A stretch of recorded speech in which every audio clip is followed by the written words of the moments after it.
தனுசு ராசி தனுசு லக்ன அன்பு சொந்தங்களுக்கு வணக்கம். நான் உங்கள் அஸ்ட்ரோ புவனேஸ்வரி பேசுகிறேன். தனுசு ராசி தனுசு லக்னத்திற்கு செவ்வாய் உச்சம். பொதுவாக இந்த பலன்கள் செவ்வாய் அப்படிங்கிறது தனுசு ராசிக்கு ரொம்ப பலம் பெறணும். அப்போ தான் ஒரு அதிர்ஷ்டம் இருக்குது, நம்ம மேலேயே நமக்கு ஒரு ஹோப் இருக்குது அப்படிங்கிறத அதிகம். ஏற்கனவே ரொம்ப ஹோப் அதிகமாக உடைய ராசி தனுசு. அதில் இந்த செவ்வாய் நல்லா பலம் பெற்றுக்கக்கூடிய அமைப்பு என்ன மாதிரியான பலன்களை இந்த கோச்சாரம் தரதுக்கு காத்துட்ருக்கு? ராசியிலே 2ல் உச்சம் பெறக்கூடிய கிரகம் தனுசு ராசி மற்றும் தனுசு லக்னத்திற்கு யோகாதிபதியான செவ்வாய் கொடுக்கக்கூடிய பலன்கள் எப்படி இருக்க போகுது? இந்த ராசியோட சுச்சுவேஷன் என்ன? இன்னைக்கு கடந்து வந்துட்டு இருக்கக்கூடிய பாதை என்னென்ன ஃபேஸ் பண்ணிட்டு இருக்காங்க? நிச்சயமாக பார்க்கலாம். இது ஒரு நெருப்பு தத்துவ ராசிங்க. அப்படியே பேசுனா இது கரெக்டு தப்பு அப்படிங்கிறது தெளிவாக இருக்கும். ஆனால் நிறைய குழப்பிக்குவாங்க. தனுசு ராசியை பொறுத்தவரையும் எல்லார்ட்டையும் சஜஷன் கேட்பாங்க. இந்த மேசமும் சிம்மமும் அவங்க எடுக்கக்கூடிய முடிவு அப்படிங்கிறத போயிட்டே இருப்பாங்க. ஆனால் தனுசை பொறுத்தவரையும் எப்போவுமே குழம்பி எல்லார்கிட்டையும் ஒரு முடிவு எடுத்து கடைசியில் பார்த்திங்கன்னா தனக்கு என்ன பிடிச்சிருக்கோ அதையும் செஞ்சுருவாங்க. எல்லார்கிட்டையும் கேட்பாங்க, இருந்தாலும் தான் என்ன நினைக்கிறோமோ அதை செஞ்சுட்டு போயிட்டே இருப்பாங்க. எல்லோருக்கும் உதவக்கூடிய ராசி, உதவும் மனப்பான்மை ரொம்ப அதிகமுடைய ராசி. ஏன்னா குருவோடைய ராசியாக காலபுருஷனுக்கு 9ஆவதுல பிறந்திருக்காங்க. அப்போ எப்படி எல்லார்கிட்டையும் இந்த பந்தம் பாசம் காமிச்சிட்டு எல்லாரும் வளரணும், நம்மளும் வளரணும் அப்படிங்கிற எண்ணங்கள், இந்த பண்பு பாசம் இதெல்லாமே சொல்லிகிட்டே போயிட்டே இருக்கலாம்.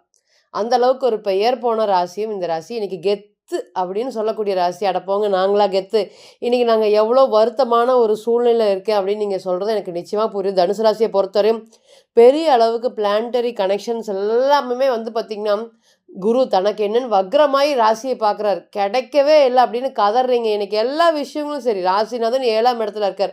நம்ம தனுசு ராசி ஜாதகத்தை பார்க்கும்போது சொல்லியிருந்தோம். நம்ம இந்த ஜூலையில் ஜாதகம் பார்க்கும்போது சொல்லியிருந்தோம், அவர்கிட்ட ரொம்பவே கஷ்டமான உங்களுக்கு சூழ்நிலைகள் இருக்குது, இது கைமீறி போகிற மாதிரி இருக்குது, கொஞ்சம் கவனமாக இருங்க திருமண வாழ்க்கையில் அப்படின்னு சொல்லியிருந்தோம்.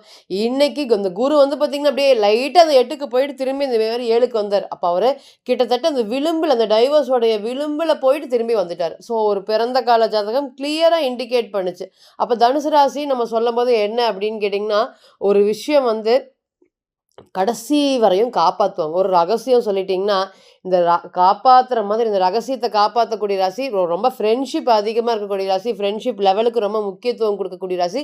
அவ்வளோ சீக்கிரம் யார்கிட்டையும் பழகிட மாட்டாங்க. ஆனால் பழகுனா உயிரவே கொடுப்பாங்க. ஒரு நைட் ஒரு 10 மணிக்கு ஒரு 11 மணிக்கு எவ்வளோ பெரிய ஃபினான்ஷியல் ஸ்ட்ரகிள்ஸில் இருந்தாலும் தனுசு ராசியோடைய ஆண்கள் பெண்களுடைய ஃப்ரெண்ட்ஷிப் நீங்கள் வச்சுக்கிட்டிங்கன்னா கடைசி வரையும் அவங்க கூட கண்மூடித்தனமாக எந்த ஒரு விஷயத்தையும் யோசிக்காமல் ட்ராவல் பண்ணுறதை நிச்சயமாக பார்க்கலாம். ஆனால் இன்றைக்கி இவங்களுக்கு ஆளை விட்றா சாமி அப்படின்னு சொல்கிற அளவுக்கு ஸ்ட்ரெஸ்ஸு, எங்கே போனாலும் அடிதடி, பிஸ்னஸை நடத்த முடியல, தொழிலை நடத்த முடியல, தொழிலில் ஒரு வருமானம் பார்க்க முடியல, எந்த பக்கம் போனாலும் எதிரிகளுடைய தொல்லை ஏராளம். இன்றைக்கி இதுதான் கஷ்டப்படுறோம் அப்படிங்கிற ஒரு இதே இல்லாமல் எல்லா வழியிலையுமே பொருளாதாரம் சார்ந்த வழியிலையும் சரி, இது விதியா இல்லை கதியா இது மதியா அப்படின்னு கேட்குற அளவுக்கு இந்த 3 சைன் இந்த மாதிரி இருக்கா, எங்களுக்கு தசாபுத்தி அந்த மாதிரி இருக்கா, எங்களுக்கு அந்த அளவுக்கு பிரச்சனைகள் இருக்குது அப்படின்னு அதிகமாக ஃபேஸ் பண்ணக்கூடிய இந்த தனுசு ராசி மற்றும் தனுசு லக்னம். இன்னுமே சொல்லிகிட்டே போகலாம். அந்த ராசியை பொறுத்தவரையும் கிட்டத்தட்ட சொந்த வீட்லேயே ஒரு எதிரிகள் மாதிரி, எப்படி ஜென்ம ராகு பீரியட் அந்த மாதிரி இன்றைக்கி சனீஸ்வர பகவான் தன்னுடைய 10ஆம் பார்வையாக ராசியை பெறலாம். ஐயோ நம்மளோட க்ரோத் எங்கேயோ ஸ்டாப் ஆகுது, ஐயோ வளர்ச்சிகள் இல்லையே, நம்ம அப்படியே இருக்கிறோம். அல்லது நம்மளை பார்த்திங்கன்னா பல பேர் நீங்கள் அப்படியே இருக்கீங்க, நீங்கள் இன்னும் வேலைக்காக போயிட்டுருக்கீங்க, இன்னும் உங்களுக்கு க்ரோத் இல்லையா, இன்னும் உங்களுக்கு கார் வாங்கலையா, இன்னும் உங்களுக்கு வீடு இல்லையா அப்படிங்கிற மாதிரி உங்களை கேட்டு கேட்டு கேட்டு ஏதாவது ஒரு வழியில் டிசப்பாயின்மெண்ட் பண்ணிகிட்டே இருப்பாங்க. இதுதான் இன்றைக்கி தனுசு ராசி ஃபேஸ் பண்ணிட்டு இருக்கக்கூடிய பெரிய பெரிய பிரச்சனைகள். ஹெல்பிங் டெண்டன்சி அதிகம். எல்லாருக்கும் கொடுத்தீங்க, இன்றைக்கி உங்களுக்கு வேணும்னு கேட்கும்போது யாராவது கொடுத்தாங்களா? கொடுக்கவே இல்லை. ஃபோன் பண்ணுனா கூட எடுத்து பதில் சொல்கிறதுக்கு ஆள் இல்லை. உதவக்கூடிய நபராக நீங்கள் இருந்தாலும் உங்களுக்கு உதவுறதுக்கு யாருமே இன்றைக்கி முன் வரல. அதுதான் நிதர்சனமான உண்மை. இன்றைக்குமே பாருங்கள், நிறையா பேர்கிட்ட இருந்த போன தடவை எல்லாம் சண்டை போட்டு இந்த குரு 8க்கு போகும்போதெல்லாம் சண்டை போட்டு விலகுனீங்க. இன்றைக்கி அமைதியாக பேசி எதுவும் பதில் சொல்லாமல் விலகுறீங்க. அதுதான் இன்றைக்கி முக்கியமான விஷயங்கள் இன்றைக்கி தனுசு ராசி ஃபேஸ் பண்ணிட்டு இருக்கிறது. இன்னுமே சொல்லிகிட்டே போகலாம். தன்னுடைய குடும்பத்துக்காக தனக்காக ஒரு 10 பைசா செலவு பண்ண மாட்டாங்க. இப்படின்னு காசை பார்த்துட்டு அப்படியே வச்சுக்கோங்க. ஆனால் மற்றவங்க யாராவது கேட்டாங்கன்னா அது என்ன இருக்குது, எவ்வளோ அது ஒர்த்தா இல்லையான்னு யோசிக்காமல் கண்மூடித்தனமாக செலவு பண்ணக்கூடிய ராசி இன்றைக்கி வாழ்க்கையில் ரொம்ப பக்குவப்பட்டிருக்காங்க. இன்றைக்கி இந்த அளவுக்கு மனசில் ஒன்று வச்சுக்கிட்டு வெளி ஒன்று பேச தெரியாத இந்த ராசிக்கு நிறைய கிரகங்களுடைய சப்போர்ட் அப்படிங்கிறது ரொம்பவே குறைஞ்சு தான் இருக்குது. சனீஸ்வர பகவானுடைய சப்போர்ட் இல்லை, கேது பகவானுடைய சப்போர்ட் இல்லை, ராகு பகவானுடைய சப்போர்ட் ஆவரேஜாக தான் இருக்குது.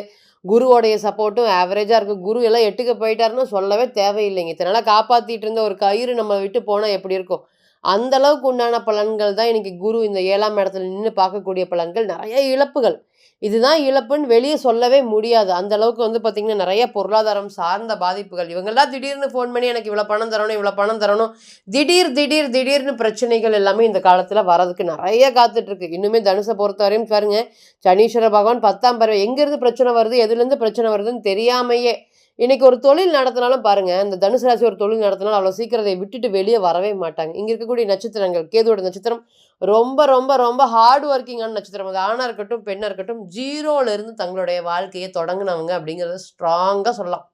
இந்த மூல நட்சத்திரம் பெண்களாக இருக்கட்டும் ஆண்களாக இருக்கட்டும், பொருளாதாரத்தில் ஒரு தலை சிறந்த ஒரு விக்ட்ரி அப்படிங்கிறது இவங்க டச் பண்ணாமல் போகவே மாட்டாங்க. இவங்க குடும்பத்தில் யாரும் ஃபேஸ் பண்ணாத, யாரும் பார்க்காத ஒரு சூழ்நிலைகள்லாம் கடந்து தாண்டி வந்து ஜெயிக்கக்கூடிய ராசி நம்ம தைரியமாக சொல்லிகிட்டே போகலாம்.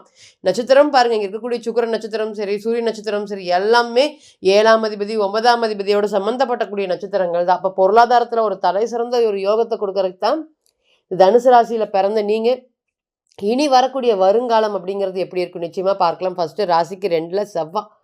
இப்போ பொதுவாக இந்த மாதிரி பலன்கள் வரும்போது என்ன அப்படின்னு கேட்டிங்கன்னா, இந்த காதல் சம்மந்தப்பட்ட விஷயங்களில் தான் தனுசு ராசி பொறுத்தவரையும் என்ன நடக்குது ஏது நடக்குதுன்னு தெரியாமல் பெரிய அளவுக்கு பிரச்சனைகளை ஃபேஸ் பண்ணிட்டு இருக்காங்க. இது திருமணத்தில் நடக்க முடியுமா முடியாதா, ரொம்ப வருஷமாக ஒரு ஹோப்பு கொடுத்தா அந்த ஹோப்புலேயே நிற்கக்கூடிய ராசி. நான் சொல்லிட்டேன், நான் வந்து அந்த பொண்ணவே கல்யாணம் பண்ணிக்கலான்ட்டு இருக்கேன், எனக்கு எந்த ஒரு பிரச்சனைகள் வந்தாலும் சரி அப்படின்னு ஒரு விஷயம் ஒருத்தர் நம்மளை விட்டு போயிட்டாங்கன்னா அதை தாங்க முடியாத ராசியும் இந்த தனுசு தான். அப்போ நிறைய திருமண வாழ்க்கையில் வந்து பார்த்திங்கன்னா, திருமணம் சரி, இந்த காதலிச்சுட்டு இருக்கவங்க திருமணம் சார்ந்த விஷயத்தில் நாங்கள் தொடர்ந்து எஃபர்ட்ஸ் போட்டுகிட்டே இருக்கோம், திருமணத்துக்கு ஒரு யோகம் கிடைக்க மாட்டேங்குது அப்படின்னு வருத்தப்பட்டுட்டு இருந்தவங்களுக்கு இந்த நேரம் தரமான ஒரு யோகமாக நேரமாக இருக்கும். இத்தனை நேரம் இந்த காதல் பீரியட், இந்த கல்யாணத்துக்காக இது அப்படியே கன்வெர்ட் ஆகுது அப்படின்னு சொல்லக்கூடிய நேரமாக இந்த நேரம் நிச்சயமாக இருக்கும். நிறைய பொருளாதாரம் சார்ந்த பாதிப்புகள் ரொம்ப அதிகமாக தனுசு ஃபேஸ் பண்ணியிருக்கீங்க. இன்றைக்கி கூப்பிட்டு 10 நிமிஷம் உட்கார வச்சிங்கன்னா கடன் அழுதுருவாங்க. எனக்கு இந்த இடத்துல இவ்வளோ கடன் இருக்குது, இந்த இடத்துல இவங்க கடன் இருக்குது, இதற்கெல்லாம் கடன் வாங்கி வச்சுருக்கேன், இதெல்லாம் யார்கிட்டையும் சொல்லாமல் வச்சுருக்கேன், இவங்கெல்லாம் எனக்கு பிரச்சனை கொடுக்குறாங்க, இந்த மாதிரி பிரச்சனைகளை நான் ஃபேஸ் பண்ணுறேன் அப்படின்னு அப்படியே மனசு நொந்து பேசிடுவாங்க. அந்த அளவுக்கு இன்றைக்கி பொருளாதாரம் சம்மந்தப்பட்ட பாதிப்புகள் இன்றைக்கி தனுசு அதிகமாக ஃபேஸ் பண்ணிகிட்ருக்கு. இனி வரக்கூடிய காலங்கள் அது எல்லாமே மாறப்போகுது. இத்தனை நாளாக கஷ்டப்பட்டுட்டு இருந்த உங்களுக்கு இனி மகனால் எந்த ஒரு பிரச்சனைகளும் வராது. என்னுடைய மகன் நிறைய இன்டர்வியூக்கு போகிறான், வேலை வாய்ப்புகள் கிடைக்க மாட்டேங்குது, அப்பா நல்லா இல்லை மகனும் நல்லா இல்லாமல் போயிடுவானோன்னு எங்களுக்கு வருத்தமாக இருக்குது, அல்லது அப்பா சொல்கிறத மகன் கேட்க மாட்டேங்கிறான், பொருளாதாரத்தில் ஒரு பெரிய அளவுக்கு வீழ்ச்சியை நோக்கி போகிறான், யார் எது சொன்னாலும் கேட்க மாட்டேங்கிறாங்க, எங்களுடைய குடும்பத்தை பொறுத்தவரையும் அந்த மாதிரி தான் போயிட்டுருக்கு அப்படின்னு சொல்லக்கூடிய நிறைய தனுசு ராசி ஜாதகத்தை பார்த்துட்டோம். அந்த ஜாதகமெல்லாம் கிட்டத்தட்ட ஒரே ஒற்றுமையில் இருந்தது. பார்த்திங்கன்னா எல்லா கிரகமுமே வந்து பார்த்திங்கன்னா ராகு கேதுக்குள்ளே அடைஞ்சு இந்த மாதிரி சனீஸ்வர பகவான் தன்னுடைய 10ஆம் பார்வையாக ராசியை பார்க்கும்போது என்ன விதத்தில் வந்து பார்த்திங்கன்னா இந்த கோபத்தை வெளிப்படுத்துறதுன்னு தெரியாமல் கிட்டத்தட்ட எல்லாமே வீட்டை இழந்தாச்சு, பொருளாதாரத்தை இழந்தாச்சு, தொழிலை இழந்தாச்சு, எல்லாத்துலேயும் இன்றைக்கி இஎம்ஐ போட்டு கஷ்டப்பட்டுட்டு இருக்கேன் அப்படின்னு சொல்கிற மாதிரி எவ்வளோ பெரிய ஆளாக இருக்கட்டும் தனுசு ராசியில் பிறந்தால் நீங்கள் பாருங்கள், மினிமம் அந்த 30 to 35 தான்.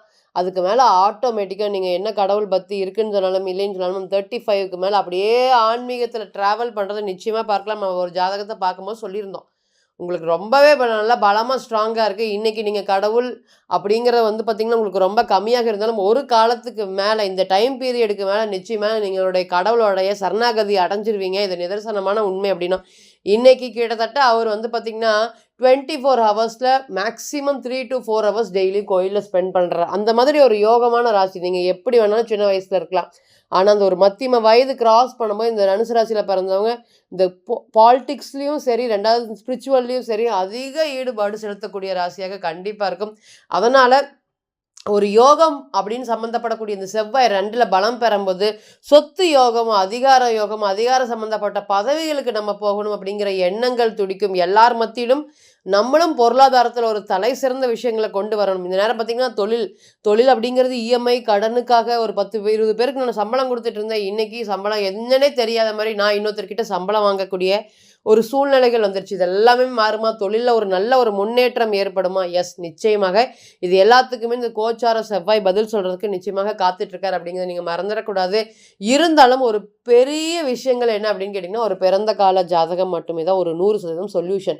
ஒரு விஷயம் பண்ணலாம், பண்ணக்கூடாது, எதுவரையும் போகலாம், நமக்கு தொழில் எப்படி இருக்கு, நமக்கு பிசினஸ் எப்படி இருக்கு, நம்ம பொருளாதாரம் எப்படி இருக்கு, எந்த வழியிலலாம் நம்ம முன்னேற்றம் அடையலாம், இதுக்கு எல்லாத்துக்குமே பிறந்த கால ஜாதகம் மட்டுமே தான் பதில் சொல்றதுக்கு கடமைப்பட்டிருக்கு. ஸோ தனிப்பட்ட ஜாதகத்தை எடுத்து நீங்க ஆலோசனை பண்ண விருப்பப்பட்டீங்கன்னா, கீழ இருக்கக்கூடிய நம்பருக்கு கான்டாக்ட் பண்ணுங்க. நம்ம சொல்லக்கூடிய இப்போ கோச்சார பலன்கள் அனைத்துமே 20 to 30% மட்டுமே தான் பலன்கள் பொருந்தும் அப்படிங்கிறத நீங்க மறந்துடக்கூடாது.